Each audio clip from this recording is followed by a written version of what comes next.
Hello दोस्तों, स्वागत है एक बार फिर से आपका मेरे चैनल पे लीगल इन 127 पे। दोस्तों, दहेज प्रताड़ना का केस 498 या BNS 85 आप पे किया जाता है और बिना आरोपों में आपको फंसाया जाता है, आपको अपने परिवार वालों को।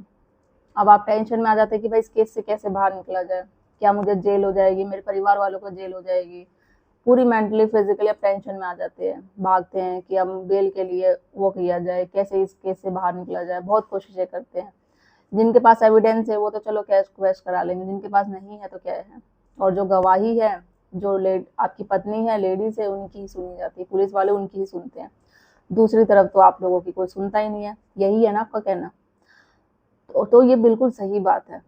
आप जाते हो, कंप्लेन करते, आप बोलते मेरी बात सुनो, ऐसा मैंने कुछ किया ही नहीं है पत्नी पे, वो झूठे आरोप लगा रही, जो भी वो एलिगेशन लगाती, मारपीट के बाहर निकाला गया या दहेज के लिए मुझे टॉर्चर करते हैं, तो वो बात पुलिस वाले उसकी मान लेते हैं। बट अब ऐसा नहीं होगा। देखो, हमेशा टाइम टाइम से मैं एक चीज आपको बताती रहती हूँ। मैं एक ऐसी एप्लीकेशन बताऊंगी जो आप अपने केस में लगाते हैं ना 498 में, और वो कब लगाना है, तो वो सारी चीज बताऊंगी। तो इससे आपका 498 का केस है जो खत्म लगने से पहले ही है, जो खत्म हो जाएगा। ठीक है। और कब लगेगा, किस सिचुएशन में, उस सिचुएशन में आप नहीं लगाते हैं जब, तो दोबारा मौका आपको बिल्कुल नहीं दिया जाएगा। तो डिटेल्स में मैं बात करूंगी आपको। चैनल पे आप मेरे नए जुड़े हैं तो चैनल को लाइक करना, शेयर करना, सब्सक्राइब करना बिल्कुल मत भूलिए। साथ ही बेल आइकन दबा दीजिए ताकि आपको टाइम टाइम से मेरी वीडियो की नोटिफिकेशन मिलती रहे। दोस्तों, जैसे आप सबको पता है, डे बाय डे आजकल कोर्ट में बस मैट्रिमोनियम के केस ही डिस्कस किए जाते हैं। शादी हुई, शादी के 1-2 महीने बाद ही लोग कोर्ट कचहरी में पहुंच जाते हैं। एडजस्ट नहीं हो पा रहा है, बात नहीं मानी जा रही है पत्नी की, वो डिमांड नहीं पूरी करी जा रही है, सास बहू नंद के झगड़े, किसी किसी बातों पर भी मतलब 498 का केस लगा देते हैं लोग। अब उनको ये नहीं पता है कि छोटी मोटी बातें हैं, जो लड़ाई झगड़ा हो रहा है, जो आम बात है कि भाई वो मेरी बात नहीं मान रहा या मुझे वो चीज नहीं दिला रहा, मेरी डिमांड पूरी नहीं कर रहा, तो वो सारी चीजें, ये दायरे हैं जो 498 में नहीं आते हैं। आपको तो पहले ऐसी घबराने की जरूरत नहीं है।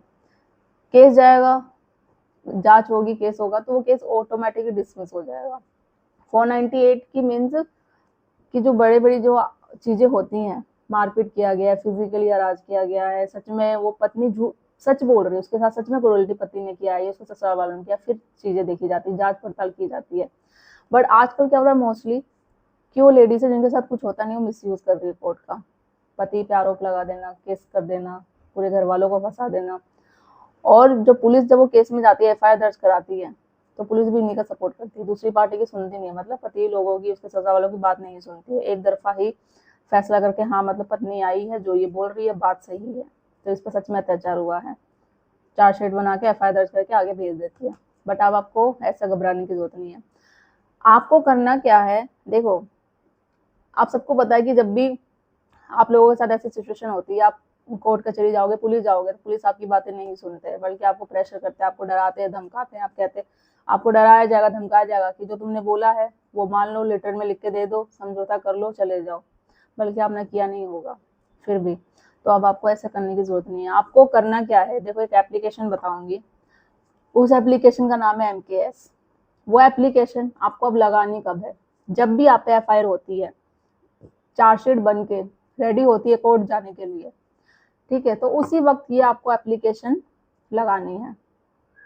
और इसमें होता क्या है कि इसमें कोर्ट है जो पुलिस को ऑर्डर देगी कि केस की दोबारा से जांच की जाए, क्योंकि आप बोल रहे हैं कि ये केस गलत है, झूठे आरोप मुझ पे लगाए गए हैं, जो पत्नी जो भी एलिगेशन लगा रही सब झूठे हैं, और हमारी बात किसी ने सुनी ही नहीं है, सिर्फ एक तरफा बात सुन के FIR और चार्जशीट बनाई गई है। तो आप ये एप्लीकेशन डालोगे, कोर्ट ऑर्डर देगा, ठीक है, कि पुलिस वालों को कि दोबारा से इन्वेस्टिगेट करके दोबारा से रिपोर्ट तैयार की जाए। ठीक है। अब आपके दिमाग में ये भी क्वेश्चन होगा कि जब पुलिस तो पहले भी डराती है, धमकाती है, वो पैसे लेके गलत रिपोर्ट पत्नी वालों की से सुन के रिपोर्ट पेश कर देती है, तो वो फिर भी तो कर सकती है ना। तो देखो, वो ऐसा नहीं करेगी पुलिस। क्यों? क्योंकि वो कोर्ट से ऑर्डर लिया गया है, उसको कोर्ट ने ऑर्डर दिया है। और अगर 1% मान लो, अगर ऐसा फिर भी होता है, वो आपके पत्नी वालों के सपोर्ट में उनसे पैसे ले लिया, जो भी ले लिया, फिर भी गलत रिपोर्ट पेश कर दी ना, तो आप क्या कर सकते हो, आपको पता है, आगे आप जाके बोलो कि ये कोर्ट के ऑर्डर के बावजूद भी पुलिस वालों ने गलत रिपोर्ट पेश करी है, मेरी बात नहीं सुनी है, पत्नी के फेवर में उन्होंने झूठी रिपोर्ट है जो पेश करी है। फिर आप पुलिस वाले पर भी कंप्लेन कर सकते हो, और उन पे भी आप मानहानि का जो केस है वो भी कर सकते हो, क्योंकि इनकी गलत रिपोर्ट की वजह से कोर्ट ने आदेश दिया कि दोबारा जांच की रिपोर्ट की जाए, क्योंकि मैं बोल रहा था कि ये गलत है, सारे आरोप सारे झूठे हैं आरोप। अगर हो जाता तो आज मैं जो इतने सालों से कोर्ट के चक्कर काट रहा हूँ, पैसों से मेंटली फिजिकली परेशान हो रहा हूँ, आज वो मैं नहीं होता। और ये सिर्फ पुलिस वालों की वजह से हुआ, क्योंकि उन्होंने कोर्ट के ऑर्डर के बावजूद भी दोबारा से जांच केस की नहीं की, गलत रिपोर्ट बस पेश कर दी, जिससे मुझे ही नुकसान हो रहा है। तो आप उस पर कंप्लेन करो और साथ ही साथ पुलिस वालों पर मानहानि का केस करो, जिससे कि आप चाहोगे तो उसको सजा भी दिला सकते हो, या फिर अच्छी खासी रकम कुछ लाखों में डिसाइड कर लो कि मेरा इतने सालों से जो मैं कोर्ट के चक्कर काट रहा हूँ, पुलिस वालों के चक्कर काट रहा हूँ, जो मैं फाइनेंशियली इतना वीक हो गया, मेंटली फिजिकली इतना परेशान में हो गया, तो उस चीज़ का मुझे कंपनसेशन दिया जाए। तो ये चीज़ आप कर सकते हो। और ये चीज़ मोस्टली पुलिस वालों को पता होती है, 1% लोग नहीं करेगा, फिर भी अगर ऐसा होता है आप लोगों के साथ तो ये चीज़ आप कर सकते हैं। तो घबराने की जरूरत कुछ नहीं है। ये एप्लीकेशन आपने डाल दी, चार्जशीट होने से पहले कोर्ट में ऑर्डर सबमिट कर दिया, तो आप सारी चीज़ें सामने, सच्चाई आ जाएगी। पुलिस अच्छे से जांच पड़ताल करती है तो सब सामने आ जाएगा, अगर उनको अपनी नौकरी प्यारी होगी तो वो फिर जो 498 का केस है जो ना, वो लगने से पहले ही आपका खत्म हो जाएगा आपका। तो ये चीज़ आप करके देखो, ये बिल्कुल लीगल तरीका है, प्रैक्टिकल तरीका है, चीज़ें होती हैं जब भी आपको मैं बता रही हूँ। बहुत सब लोगों को नहीं पता होता है, वो सिर्फ क्यों, क्योंकि वो अवेयर नहीं है, कानून की जानकारी उनके पास नहीं है। तो ये चीज़ आप करोगे, और मैं हमेशा अपने चैनल के माध्यम से कुछ ना कुछ तरीके, और बिल्कुल जो सही होते हैं, लीगल तरीके होते हैं, कानून तरीके होते हैं, वही मैं आपके तक डिस्कस करती हूँ। मेरा मेन मकसद है आपको लीगल अवेयर करना, आपके जो केस में आप फंसे हैं उनसे बाहर निकलना। जो भी आपकी प्रॉब्लम है, झूठे आरोपों में फंसे हुए, चाहे आप पे डीवी का केस लगा हो, 498 केस लगा हो, या मेंटेनेंस से आप बिना किसी गुनाह के, बिना किसी अपराध के आप पे केस किया गया, आपके परिवार वालों को फंसाया गया है, तो उस केस से कैसे बाहर निकला जाए। तो बस मैं यही चाहती हूँ, मेरा मेन मकसद यही है वीडियो बनाने का, कि आपकी मैं हेल्प करूँ।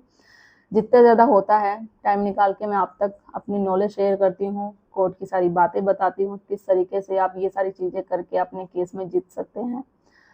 तो जो चीज़ें होती हैं वो आप अपनी बात रखो कोर्ट में, बिना हिचकिचाए, बिना डर के। अपने एडवोकेट से जो भी है सलाह लो, किस तरीके से भी काम होता है क्या, तो ये चीज़ें करनी चाहिए। तो वो चीज़ें होती हैं तो आप प्लीज़ करो, और अपनी बात बेझिझक करो, और जितना जल्दी हो सकता है अपने केस को आप ख़त्म करो।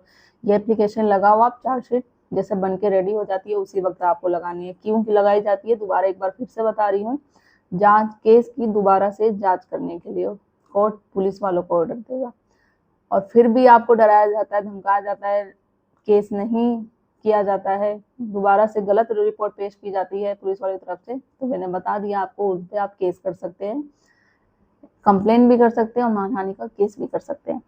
तो आशा करती हूँ आप सबको वीडियो अच्छी लगी होगी। अच्छी लगी तो कमेंट में करके ज़रूर बताइएगा कि आप पे भी ऐसा ही 498 का झूठा कैसे चल रहा है, तो वो भी ज़रूर मेंशन करिएगा। ज़्यादा से ज़्यादा लोगों तक शेयर करिए, चैनल को सब्सक्राइब करना बिल्कुल मत भूलिए। जल्दी मिलती हूँ मैं कैसे इन्फॉर्मेटिव वीडियो के साथ, तब तक के लिए थैंक यू।